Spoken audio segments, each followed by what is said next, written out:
Hello, everybody, and thank you for joining us today. My name is Samar Layoun, and I'm with AdBloom, a social media and digital marketing agency. So I'm super excited to be moderating today's session. With us here is Facebook, and Facebook has actually changed the way we connect, we express, the way we share our world and discover new things, be it small in our small circle or the world at large. So it definitely has democratized marketing and revolutionized how we think about, how businesses think about communication and their media strategy. So Facebook as a platform is evolving and offers us a wealth of tools and opportunities that we can benefit from. So with us today are Dana Zain and Hisham Zaraid from Facebook, and they are here to share insights on everything basically you wanted to know about Facebook, the advertising options, and how you can drive meaningful and sustainable business results. So here's your chance to hear it right from the source. We'll have time for questions at the end of the session, so please feel free to take your notes. And Dana, the floor is all yours. Thanks, Samar. Hi, everyone. Thanks so much for taking the time to come down here today. We're very glad to have been given the opportunity to speak here and talk about advertising on Facebook. So before I start off, I just wanted to share a short story. I was recently reading a book, and in the book they were discussing public speaking. And the reason why people have a fear of public speaking is actually because our brain hasn't evolved since historic times. And back in the day when there were so many eyes staring at one person, it signaled danger and that there was a predator out there. So I'm actually trying, I love games and I love challenges, so I'm trying to go against biology and train my brain today that you're all here because you're hungry for knowledge. And not hungry to eat. Yeah.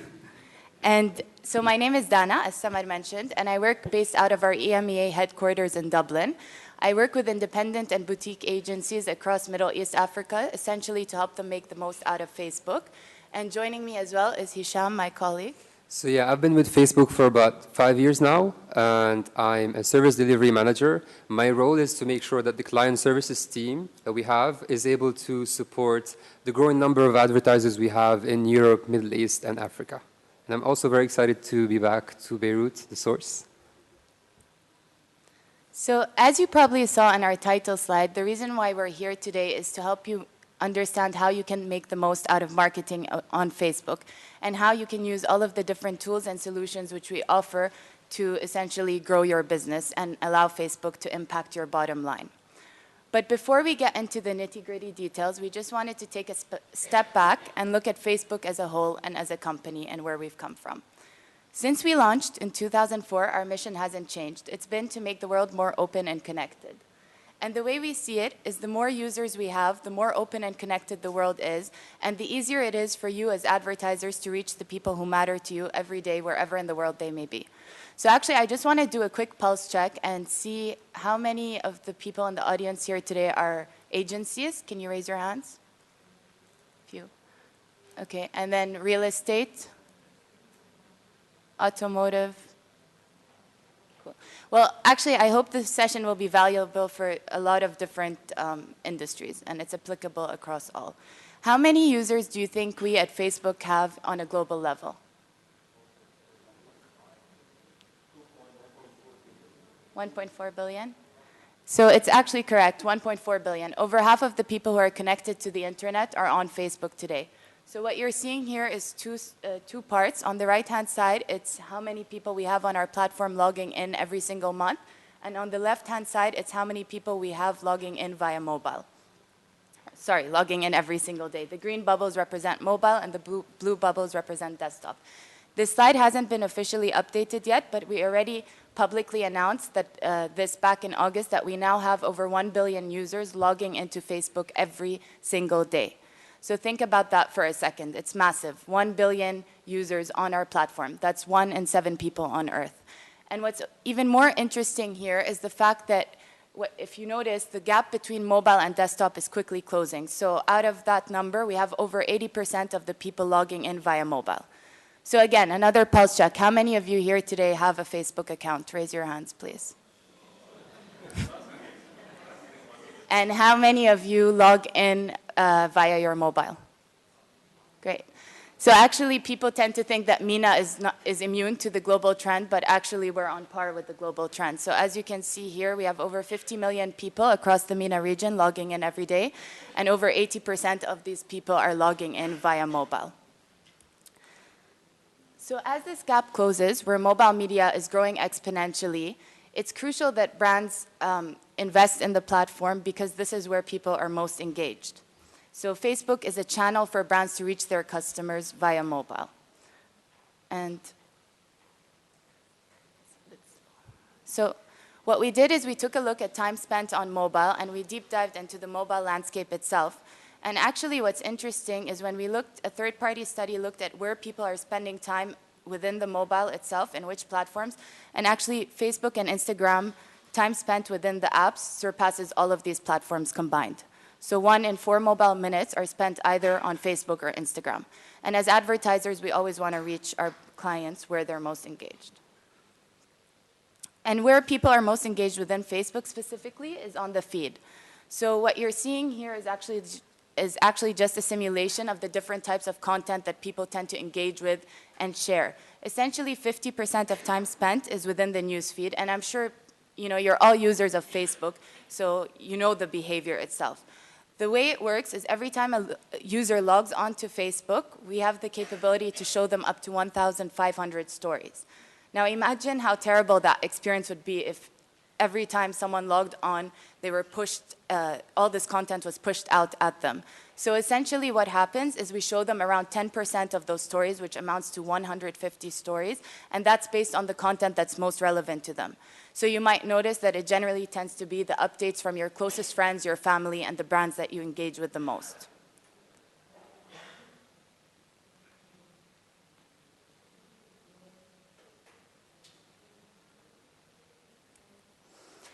So now that we've established the larger picture, we just wanted to take a look at how we've evolved as a marketing platform since we launched advertising.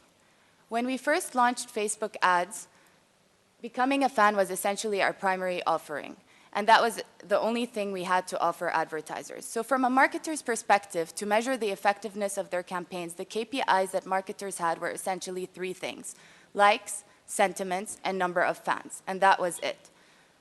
But as we've grown, we've evolved, and we've actually built out all of the capabilities and a full suite of solutions to offer marketers the capability to actually drive business growth and generate business results where they can impact their bottom line. So today, as marketers, you have the capability to actually meet any one of these objectives that you're seeing here on the screen behind me. So whether you're a real estate company who's looking to maybe promote your latest project and then you want to perhaps generate viewings for the project, or if you're an automotive dealer and you want to get people to book a test drive. All of that is possible through Facebook. And essentially, it all starts off with one question, which has nothing to do with Facebook. What are you trying to achieve? So this is the #1 question we always tend to make sure that the marketers ask themselves. And this, again, is regardless of Facebook, regardless of advertising and digital advertising as a whole. Why are you investing in marketing? What are the business results that you're trying to achieve from the platform? And this is actually the first step into successful marketing on Facebook, and this is the ads interface that we push out. So it's actually done based on the different campaign and business objectives that marketers can achieve. So what you're seeing here is actually a screenshot of Ads Manager. Ads Manager is the primary interface that we as advertisers should be using in order to create our campaigns on Facebook. I've put the URL up there on the right. And what you can see is we have a total of 9 business objectives. And how many of you have used any of the objectives you see here on the screen outside of page likes and post engagement? And how many of you have used page likes or post engagement? Majority. Okay, so basically the objectives that we offer are full funnel solutions. So by understanding the proper usage and the solutions we offer, you can go anywhere from driving awareness all the way down through to generating sales and driving the sale. So we go along the customer journey. And personally, prior to joining Facebook, I used to be a JWT, and I know that I didn't know the majority of the solutions which existed, although I was in advertising. So as we said, the first step to successful marketing is choosing the right campaign objective and your business objective. And then as marketers, there are only 3 key pillars which you can play around with in order to influence the performance of your campaigns. These pillars are targeting, creative and placement, and bidding.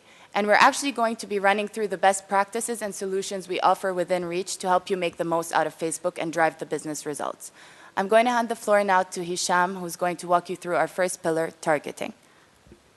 So targeting is actually the most fundamental element of marketing. Just going to share a story that happened in Dublin about a week ago. I was watching a video and I was struck by an ad by a beautiful lady who was eating a burger, who was calling me, the targeted audience, to go to that newly opened joint and enjoy burger there. So if you look at the ad, it was like really good creatives, a call to action. Everything seemed to work perfectly except for one thing, that I am actually a vegetarian. So it's actually a wasted investment on me because I'm not necessarily their target audience. At Facebook, we don't want you to waste your investments. We do offer you the ability to use our amazing targeting capabilities. And we have 3 elements that combined together offer us really a unique, make us really a unique platform where you can target people based on what your goals are. So I'm going to talk about actually this is better. Can you hear me better now? Sorry. So the first one of them is actually reach. With Facebook, you can reach customers in meaningful numbers, and you can drive scalable results across devices. So we know that generally marketers want both reach and precision. But in general, the greater the reach, the less precise your goals are. So think of the mass media. Let's take TV ads and billboards. You're able to get to a large number of people, but your targeting abilities are limited to basically maybe age and gender, and sometimes a little bit more. In here, you're able to target a large number of people, but they're not necessarily precise. And if you wanted to get into other media that is a little bit more precise, let's take sports magazine, for example. In here, your audience might be relevant, but you're not necessarily getting everybody who is interested in sports in a specific location. So what is the solution? How can you get to these people? Let's take another example maybe to make it more relevant. Say you are interested in travel intenders. You can use a few options here. You can either have an ad inserted in travel magazines or in magazines that are freely distributed in the plane. This is, again, very well targeted. You have your audience, but how many people actually read these magazines? With Facebook, you have the opportunity to have a combination of the precision and the reach, and that is unmatched in other media channels. Let's say, I want to take another example of a flower, actually. Sorry.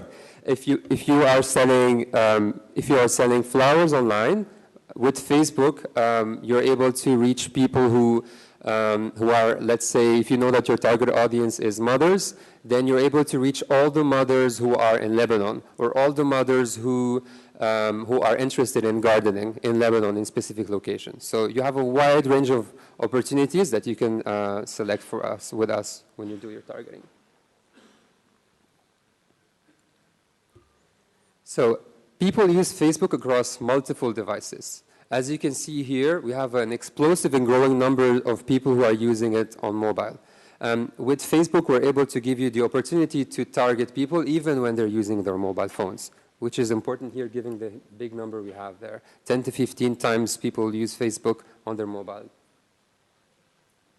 Moving on, the first element we talked about is reach, and the second important element is the ability to target real people and not cookies. And why is that important?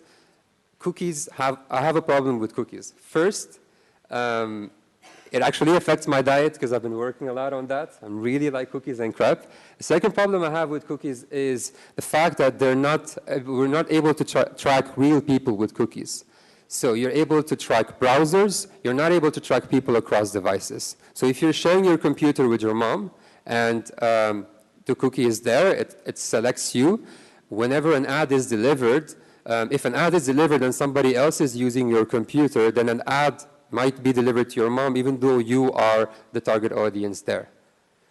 So the cookie as well cannot track you when you're moving on, when you're using your mobile. With Facebook, you have the ability to track real people across devices. And that's important. Why? Because the path to purchasing is really complex. You might be viewing an ad on your mobile, and you might decide to actually buy it later when you're on your desktop. You might be looking for it on your mobile again, and you'll buy it on your desktop. And it's very limited when this targeting is based on cookies. With Facebook, we have something different, which we call really people-based marketing. How do we do it? We don't use cookies.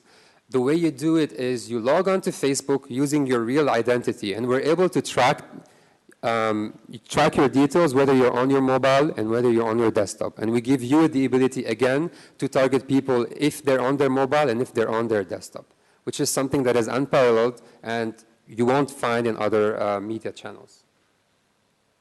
Let me give you an example here by a third-party study done by Nielsen, example of how accurate the targeting is on other online media channels. With broad campaigns, you can see here that we have a 78% accuracy rate. With Facebook, you have 92% accuracy rate when you're doing broad campaigns.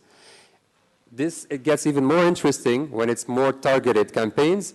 With other online media channels, the accuracy rate is 38%, and with Facebook, it's 89%. So the gap is even bigger, which just the key message here is that it's real people with Facebook, it's not cookies, and it's really accurate. So the third element we have here in targeting is largest set of consumer data. We have, like we've seen before, over 1 billion people who are using Facebook. It's unparalleled, the data that we have there. And we're giving you the opportunity to target people and segment them based on so many different interests. The way we do it is we divide them into 3 different layers of audiences. The first level is custom or the standard audiences or the core audiences, which is using our native targeting capabilities. It is based on the information, the basic information that you put on your profile. So it's either your age, your gender, and also it's based on your behavior. So if you've liked pages in a specific area, if you've connected with ads that are from a specific area as well, we are going to use the data we have there, and we just combine it into different segments that you can easily target. What I would suggest here is that these segments are openly available for free for everybody, all the users. So just go take a look on your ads manager and have a look to see how many people are actually interested in gardening in Lebanon. You can, for free, again, see the number of people you have, the number of people you're able to target, and all of the market, or choose specific segments that you want. So the second, our more advanced audiences are generally less known by advertisers, and which is a shame because they provide even better results if you know how to use them. The first one is custom audiences, which is based on people that you already know. So it's actually either your current customers or people who have visited your website. Why and how is that useful? So for your current customers, you might want to have maybe a loyalty program online. You might want to upsell or cross-sell.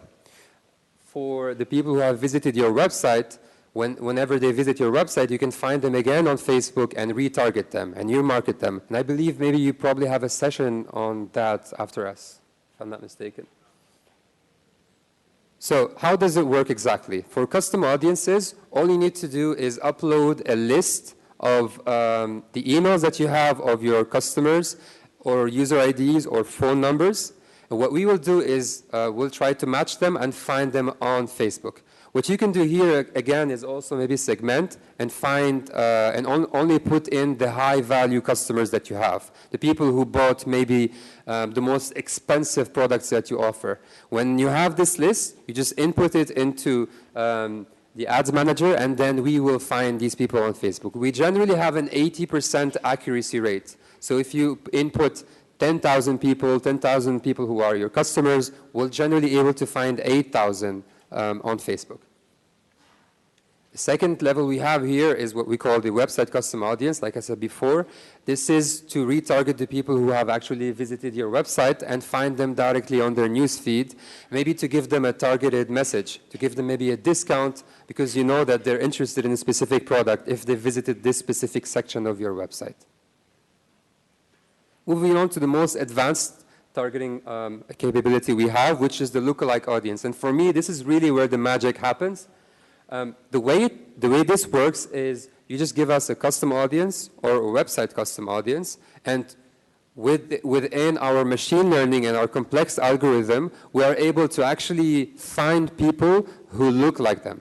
So as you can see here, these people wouldn't physically look like them, but they've been probably exhibited behavior that shows that they're interested in similar products. So it might be that they've bought something from your competition. It might be that their profile is similar. So this really is the opportunity for new markets for you. Maybe it's a segment that you don't even know that is actually beneficial for you. So all you need to do is just give us the custom audience or the website custom audience, like I've explained before, and then Facebook will generate this lookalike audience for you.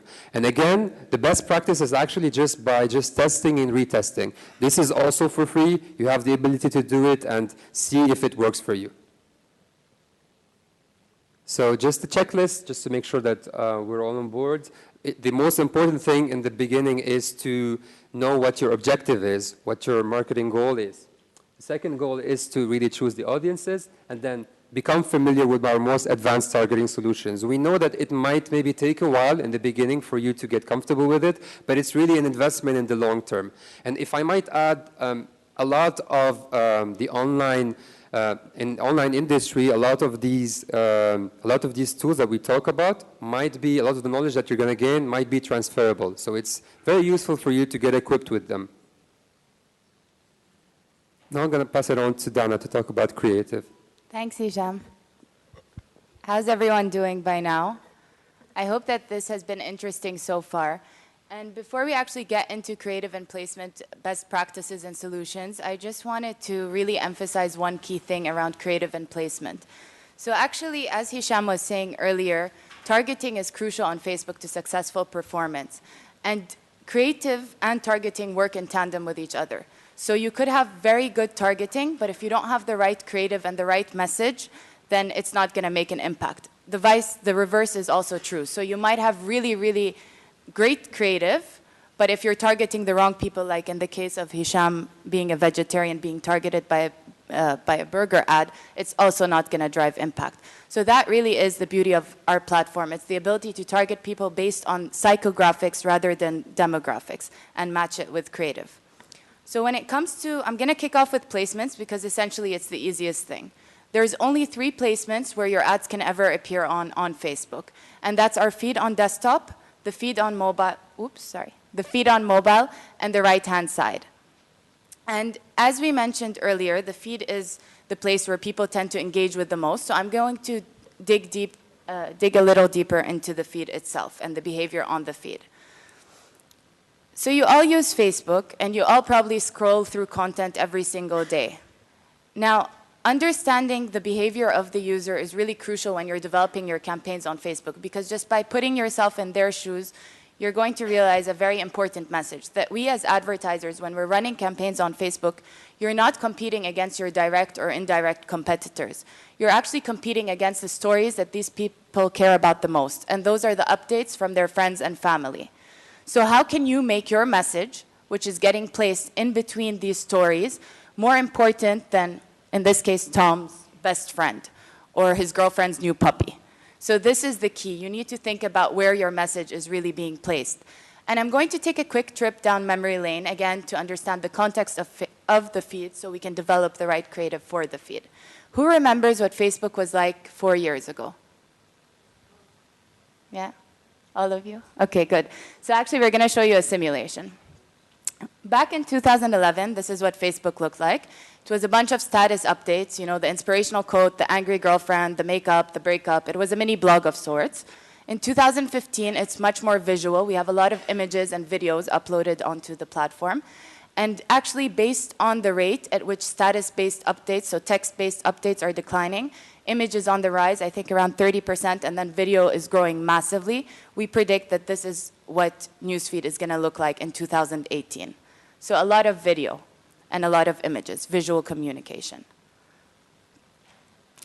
And the internet is not going to get slower. Your feed will actually scroll faster. This is just a slow simulation.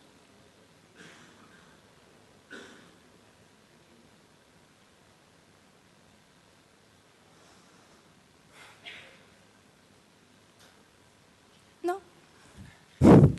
Okay. So actually, this isn't surprising. I hope you didn't see the slide. But anyways, it's not surprising. MIT actually conducted a study recently where they discovered that we as human beings only need to see an image for 13 milliseconds for it to actually make an impact. And I actually wanted to put this experiment to the test here with all of you today. And we might have cheated a little, but I'm going to do it anyway. Are you ready?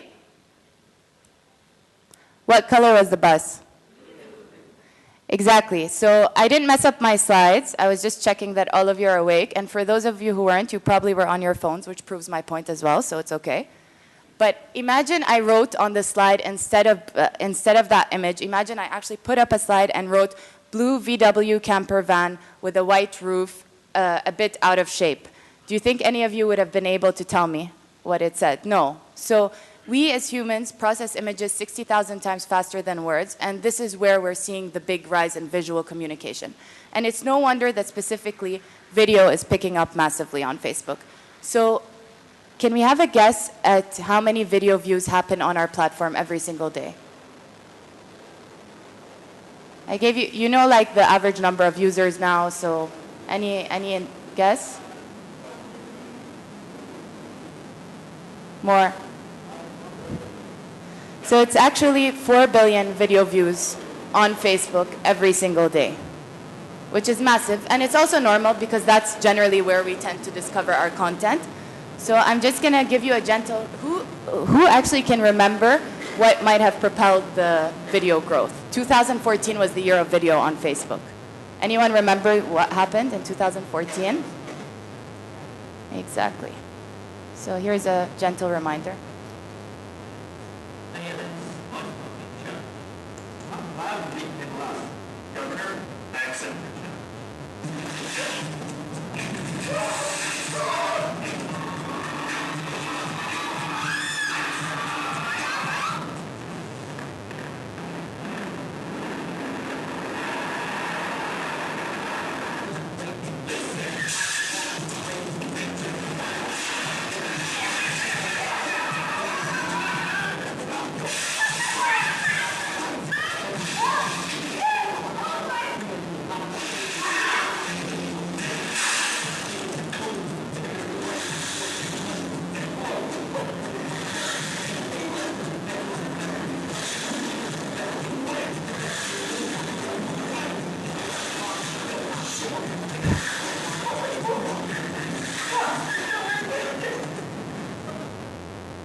Can everyone who took part in Ice Bucket or who had a friend who took part in it raise your hands?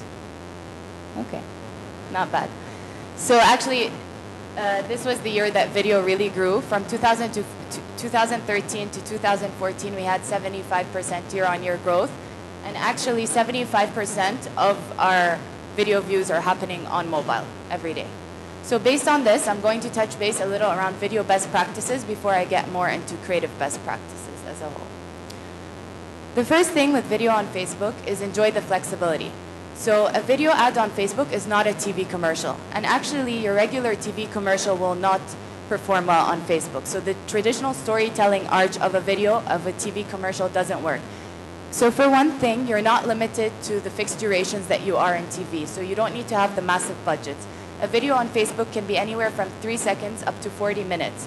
And in reality, people are going to watch a good story, and it's not about how long the content is.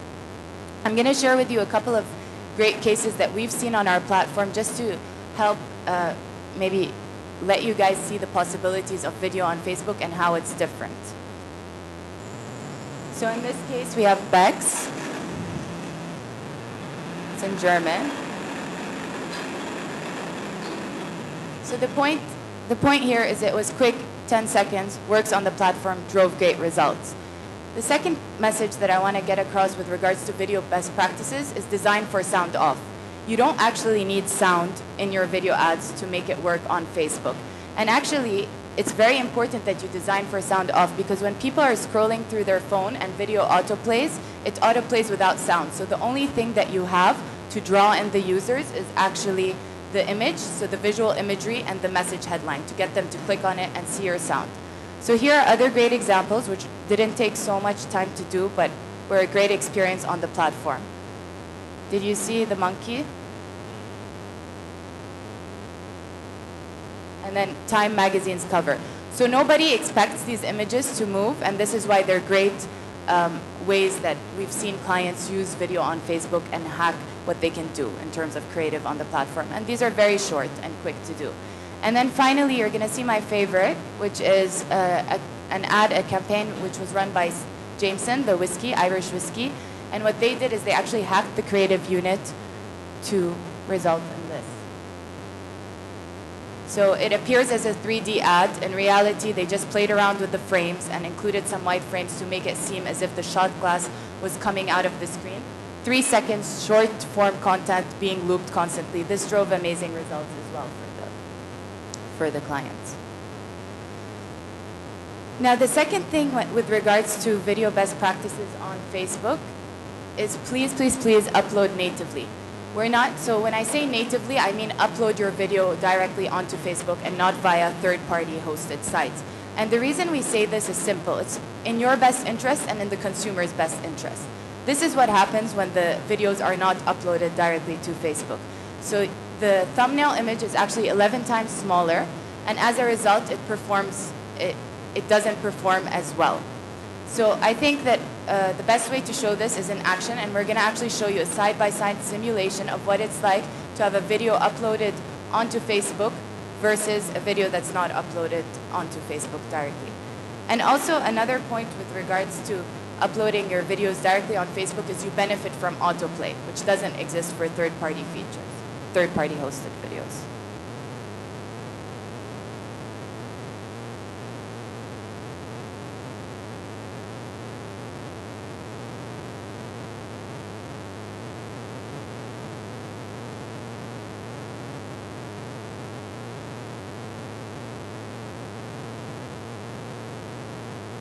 So as you can see there, the first video ad was almost done, whereas the second ad, because it was third-party hosted, was a bit delayed.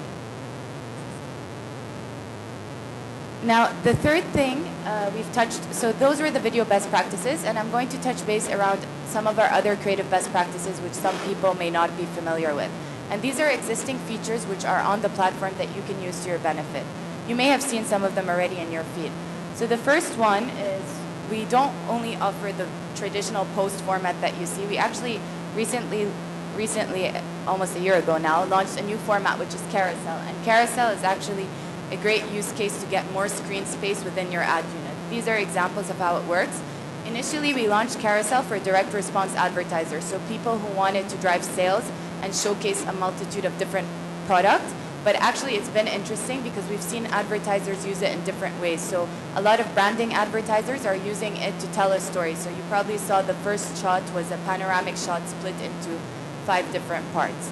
And each unit can actually redirect people to other spaces across the website.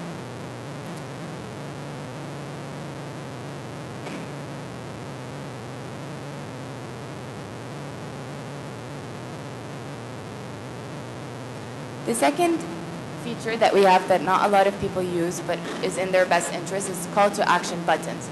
And the reason I'm sharing this is call to action buttons actually makes a massive difference. It drives up the performance of your campaigns, and it also might change the way that you develop your creative on Facebook. So actually, if you think of, for example, video ads today, a lot of them, what they do, they include the website address at the end of the video ad. On Facebook, you don't need to do that, and you don't even need it because we have the button right there. People click on it and are redirected directly to the website or the app that they want. And actually, it's interesting because recently I was watching TV and I saw an ad for an app on TV. And I found it a bit ironic that we're using offline media to promote online media. So on Facebook, you can actually, as you'll see here with the different call to action buttons, get people to directly not only install your app, but also use your app. So we can take existing users within your app who have not engaged. So let's say people have churned, who haven't used your app in 75 days, bring them back to engage with it. So these are some of the call to action buttons that we have available for advertisers. Shop now, listen now. And I think what's most interesting within the usage of the call to action buttons is the fact that you can actually take people directly to spaces within your app. So that's also a key thing to take into account. So on Facebook, if you think of the user experience within apps, what happens? Let's say someone watched your TV ad and saw a great offer, downloaded your app. He's not going to know where to go specifically. On Facebook, let's say we take this example. It's a travel booking site, and they're promoting their latest package.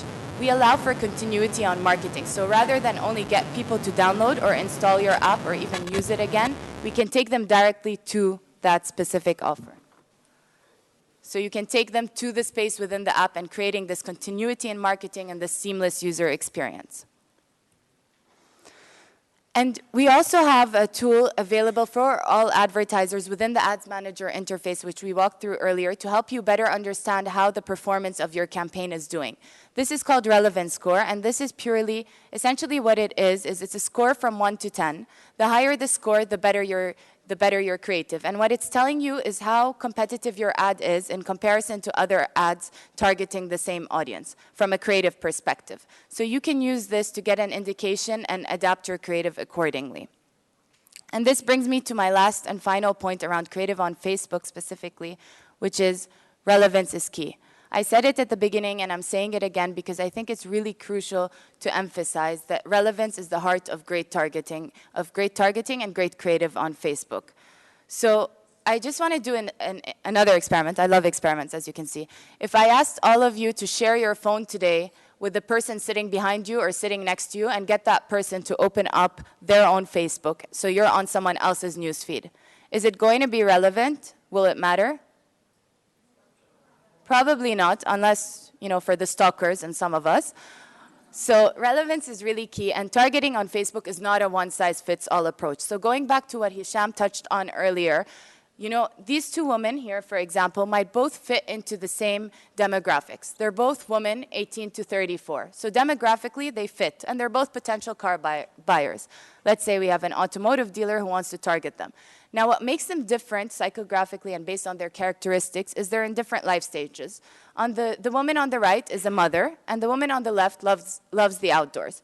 So how you draw them into your message would be completely different. Because for the woman on the right who's a mother and has small children, she probably cares about peace of mind and the safety of her children. And those are the features which are going to help sell the vehicle. For the woman on the left who loves the outdoors, that same 4x4 vehicle would be appealing to her in a different way. Perhaps it's the ability to go off-roading and go on adventures. So this is what we mean when we think about segmenting and investing in different creative for different audiences you've identified. And a great example of this is this EE campaign. So EE is a telco brand in the UK, and what they did was they created a 30-second TV spot, so the traditional TV ad. And as you can see here, it featured Kevin Bacon. And they wanted to target their customers in the UK. And the objective of the campaign was to get people to subscribe to the 4G, their latest 4G package, so to upgrade. Now, what they did was they didn't actually take this ad as is. This ad actually is called buffer face, so it's based on that face you have when your phone starts buffering because the internet is slow. And instead of just taking this 30-second ad and actually putting it up on Facebook as is, they identified different audiences which they felt the ad would be relevant for, created 15-seconder cut-down versions of the ad, and changed only one thing. They added a screenshot. So in the original ad, you can see that the screenshot, you probably missed it, but was just a buffer. In the different ads, so for the 1.2 million UK lovers of The Voice, they had a singer. For the 20 million UK sports lovers, they had a sports game. And for the 6.4 million Londoners, so people who use Uber, they used an Uber screenshot. And I'm going to show you, and they also changed, obviously, the headline copy. So it was just minor tweaks and minor adaptations to the creative to make it work. Getting buffer face at the worst possible moments. Bringing more of a super fast 4G from EE. Find out why 4G is great. Here, And then, Buffer face at the worst possible moments. Yikes, and during the final, hope she got her voted. Buffer less, stream more with super fast 4G from EE. Find out why 4G is great. Here. so actually by doing that, they drove up the number of views of this ad by over 2 times. It more than doubled, and they drove traffic to their website was also up more than 2 times, which essentially drove better results. Another great example, which is a bit closer to home, is Etihad Airways in the UAE. As you know, the UAE has a huge expat population, an Indian expat population, and they could have ran this, they actually wanted to get people to bring their families over to the UAE for Diwali, which is a festival that the Indians celebrate.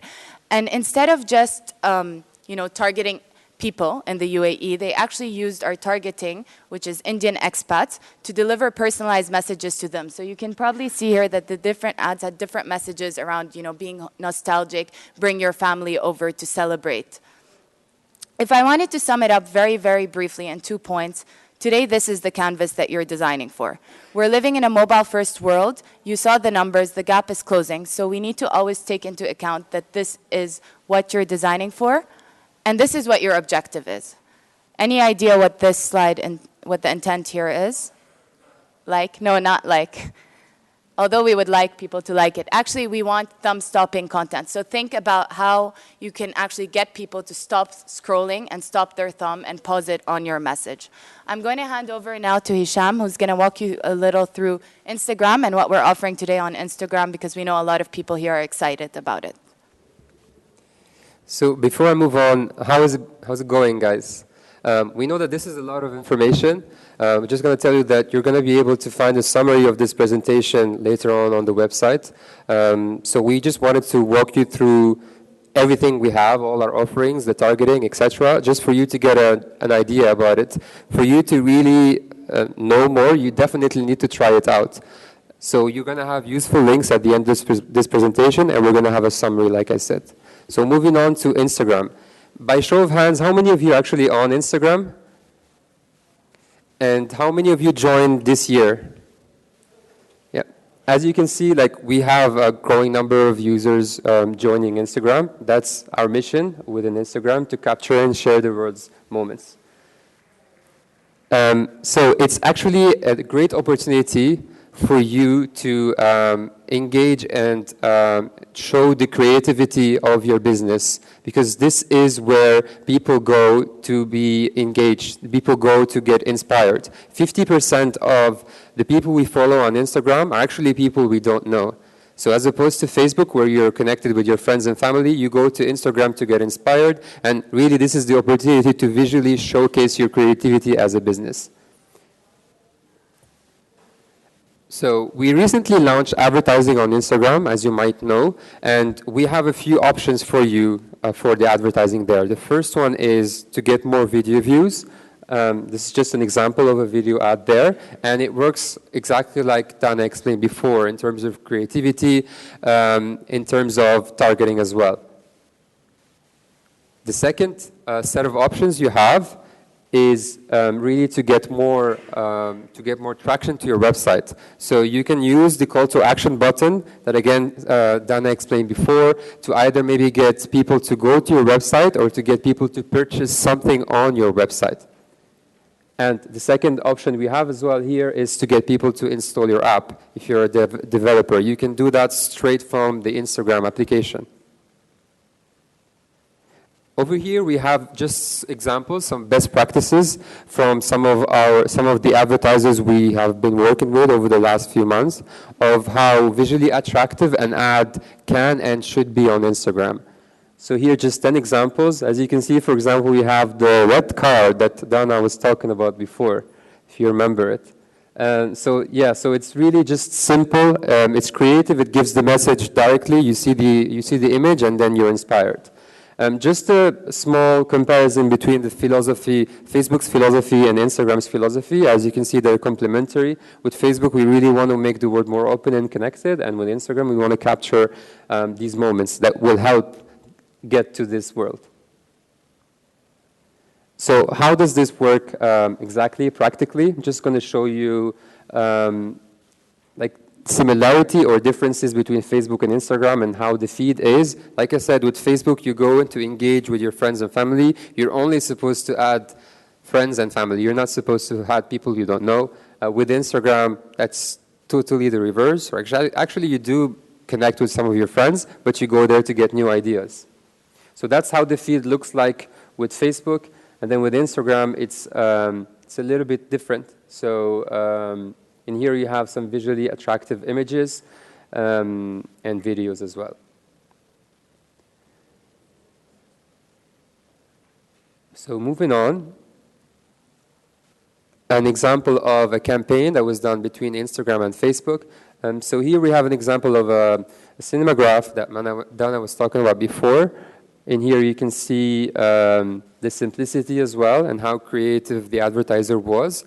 In this example, what the advertiser did is they were able to capture and create brand awareness through the Instagram ad, and then they were able to retarget the people who are interested in this ad on Facebook. So they actually did find them on Facebook, and they were able to achieve direct business results because of their ad on Facebook. So I'm going to move on to the last element we have here, the last pillar, which is bidding.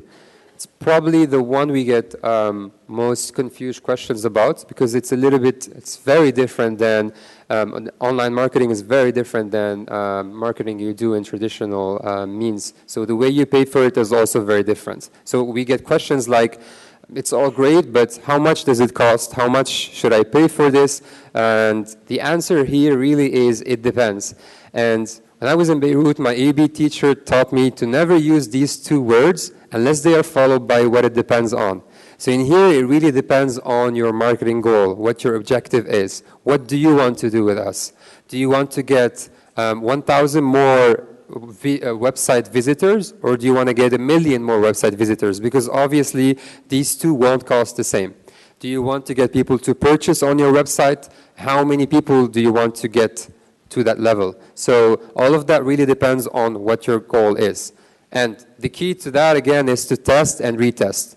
The minimum spend you have is just $1 per day. You can have a campaign with literally just $1 and see how that goes. So after you've chosen your budget, after you've chosen how much you want to spend, let's say you want to spend $100 per day, the way you do it is it's actually an auction-based system.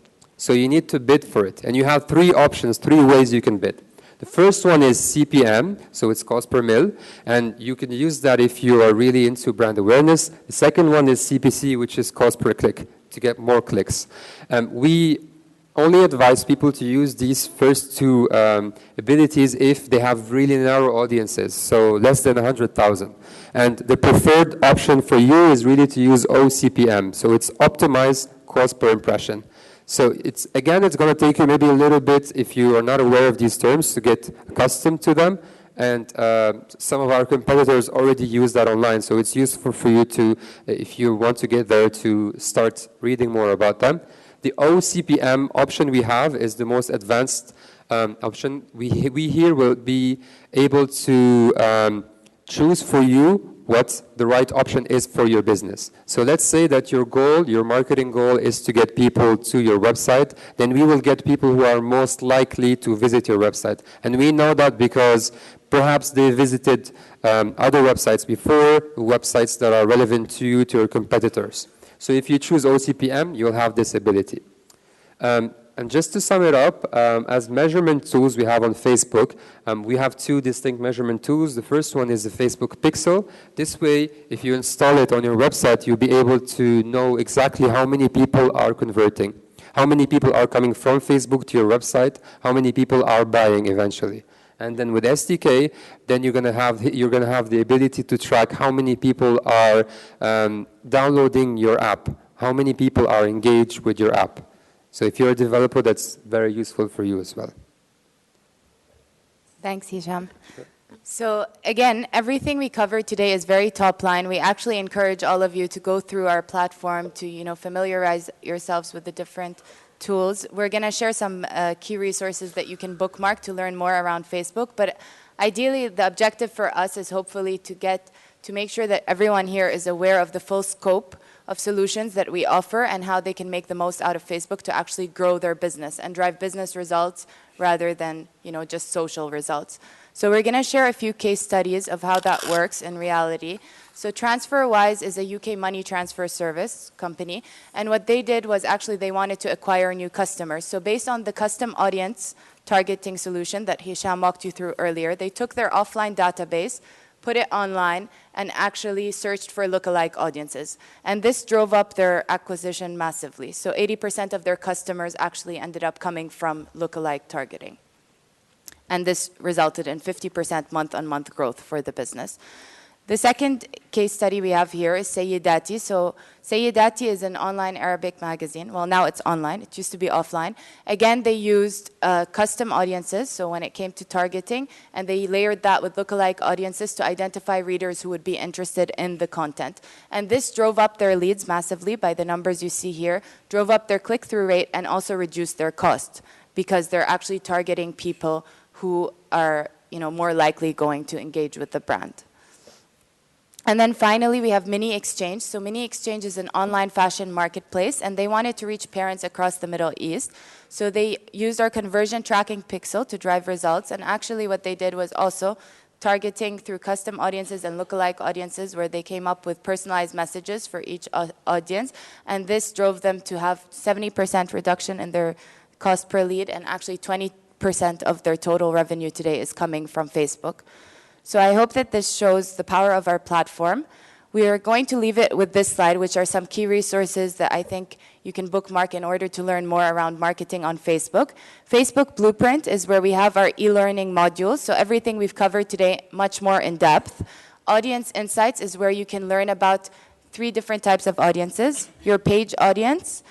You can learn about general demographical audiences, so within specific locations, and you can learn about custom audiences. And you can learn things like, are they in a relationship? What's the average age? What type of phones do they use? So it's very, very interesting when you want to plan for your campaigns. Facebook IQ is where we publish all of our global studies, so our blogs, our infographics, they're all published over there, any marketing material. Facebook Help Center is where we've actually aggregated the most commonly asked advertiser questions, and it's all within the Facebook Help Center. You can just go in, type in your question, you'll be more than likely to find the answer. And then finally, Facebook for Business. Again, it's very similar to what we covered today, but it will walk you through how Facebook can help you grow your business. I hope this session was useful. Thank you very much.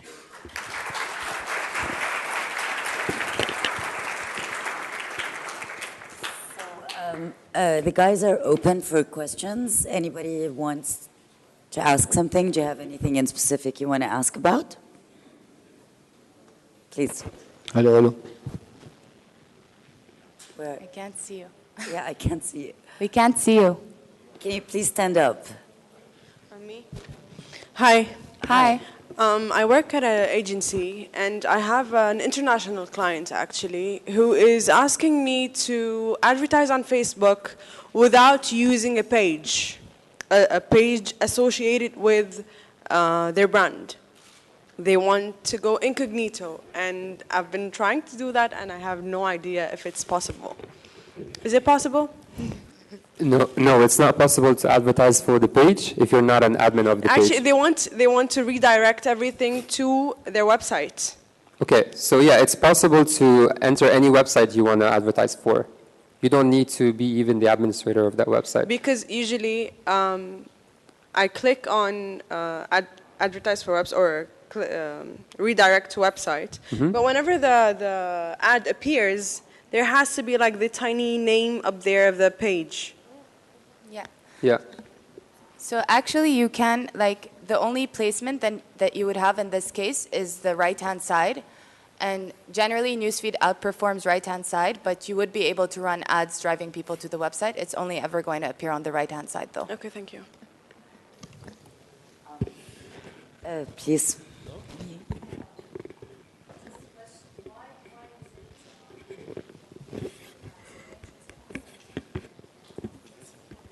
So it's not actually strangers. So on Facebook, it's actually a rule that you shouldn't be adding people who are not your friends, because it's a place where you feel secure. It's a place where you share moments from your life with your friends and family. You don't necessarily do the same on Instagram. With Instagram, it's a place to get creativity, to get inspired by other people. So for example, if you want to share your news, you don't want to share it with the rest of the world. With Instagram, like, even though you have filters, you're not expecting everybody, you are expecting everybody to come and see and get inspired by what you do. But on Facebook, we want to create a secure environment for people to only share with their friends and family. And also, I just want to add on to what Hisham was saying. You do have the option to do public sharing on Facebook, and you do have the option to add random people. Generally, it doesn't work. On Instagram, it's generally just a user behavior. You tend to follow people you don't know because it's around inspiration. So it's actually just the context of how users shape the platform. But if you did want to share publicly, you have that option. You can change it to public.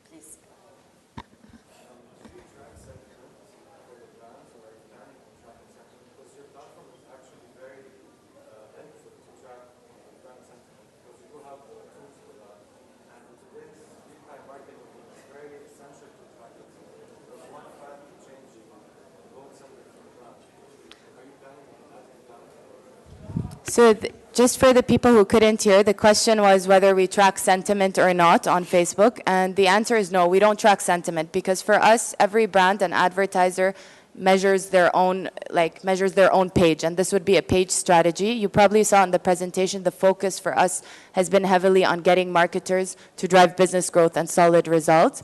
We do have Facebook marketing partners who, can help offer different insights into, page engagement and those solutions, and you can find them on facebookmarketingpartners.com. I'm the owner of a web development company based in Bulgaria, and I currently started posting or advertising in Lebanon. But the main problem I'm facing is that my clients or my space is based there. So when I came to Lebanon to advertise, I didn't get any impressions. So I started promoting, I started paying for advertisement, but with, I don't know, maybe I didn't target it correctly. So any advice on this matter, on how to target a specific audience, since I'm shifting from Europe to Middle East? Can you just repeat the question? Are you saying that you're paying for the ads, but you're not getting any reach? I'm paying for the ads, but I'm not getting the results I want. So, for example, if I post a promotion, if I post a challenge, if I post anything related to the company to attract people, the problem is that people, are maybe liking the page, but are not interacting with the page, like sending messages, like asking even about the point that we're discussing. Yeah, so what's the objective? You want to drive traffic to your website? Is, am I doing it wrong? Am I promoting per click, per impression? I'm still vague to this subject. So actually, I think the first step would be to go back to the objective. If you want people to engage with your content on the page specifically, that's one thing. If you want to drive traffic to your website and get people to discover your brand and get noticed, that would be another objective that you can choose. In terms of targeting, when you go through the targeting flow within Ads Manager, we show you the estimated daily reach and our recommendation, so to go with OCPM bidding, which Hisham walked through, but always try to make sure you have an audience size which is greater than 100,000, because that will enable our system, the auction, to automatically optimize towards the people who are going to most likely, basically, depending on your objective. In this case, if it would be traffic to website, visit your website. Yeah, so it could be a mix. Like we're not maybe able to provide a specific solution, but it could be a mix of things. First, maybe your business objective, your goal, whatever you're choosing on Facebook. What are you doing? Are you trying to boost posts? Do you want to? If you wanted to get people to your website, then maybe you can use that goal that we walked through to get people to your website. The second problem you might be having is the audience. So who are you targeting? Are you targeting the people in Lebanon or in Bulgaria? If you've maybe invited your friends to the page, getting more likes to the page is interesting, but it's not necessarily going to get you business results. So it's important to target the people who are living in Bulgaria if the business is there. And then third, it might be the budget. So are you allocating a budget that is good enough to get you the number of the engagement that you want? I am allocating everything, but as you said, we're getting likes, not engagements. So I should stay with the audience I already have and build on that. Yeah, build on that, get more, maybe more engaging creative. So now, as Dana explained before, it's really difficult to keep up with text. People are not engaged and are not interested in text anymore. Maybe have some imagery, some nice videos, experiment with new content. I don't know what you're posting, but maybe try different types of posting because you're competing with so many other pages there. So the more relevant and interesting it is for them, the less it looks like an ad if you're doing advertising, the better engagement you're going to get. Okay, thanks so much. Sure.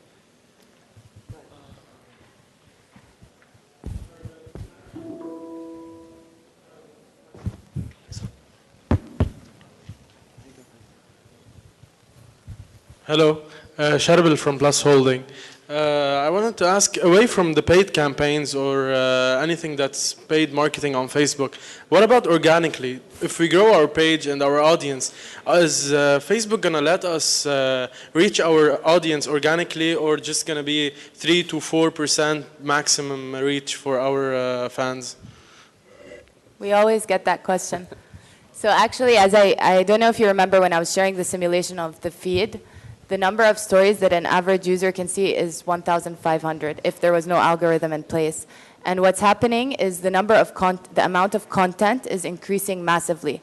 So it's not organic reach is on the decline. It's actually the content has massively increased. And because, as we showed, the way feed works is we tend to show people relevance, the units which are most relevant to them, then your ads can get exposed. So for example, I'm a big fan of Mashable. I constantly engage with the content on their page, and I tend to see Mashable organically a lot. And then there's a lot of good examples like Humans of New York, for example. So as brands, what I'd recommend is to really think about your customers, think about what is going to make the story more important than their best friend's updates, and then work on that. But again, the channel itself, Facebook, we are a paid media platform. So the page is the heart of everything, and that's where you post your content. But to generate the reach and get to the numbers that we were showing on the slide here, it does require paid media. We recently read about the way you look at the page, the way you look at your feed. The more you stand on one post or on one content available on your feed, the more you're going to get to see this post or something like it further along the way. Is it implemented yet through Facebook, or it's not yet in place?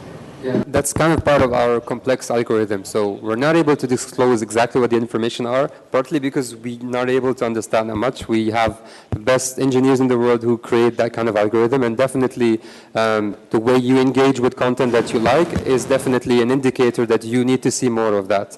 And as well, maybe your friends as well. If you're interested in something, and maybe your friend is interested in that, so we'll show you more of it. So the key here, you don't necessarily need to pay for it. I mean, it will help you maybe easily drive business results. The key is relevance. Just be interesting. If you find something that is interesting for people, then they will come to you, and we will show it more. We just want to make sure that people are engaged. That's our main goal. Anybody else? Hi. When you talked about the lookalike, the targeting, and you said that we can input our data with the phone numbers and the emails and then get people with the same profile. How is this done? How is this done technically? It's literally data entry of So, yeah, you would upload an Excel sheet containing the data, and then that would be hashed so that it's not shared with Facebook servers, and the match rate will happen on the back end, the match process. So generally through an Excel sheet. And if you wanted to find out more, if you go into Ads Manager, you'll see a little drop down where you can click, and there's a tab which is called Audiences. If you click on that, it will actually walk you through the flow of how to do that process. Yeah, of course. Any more questions? No? Okay, thank you everybody for coming today. It's been a pleasure having you. Thank you. Thank you.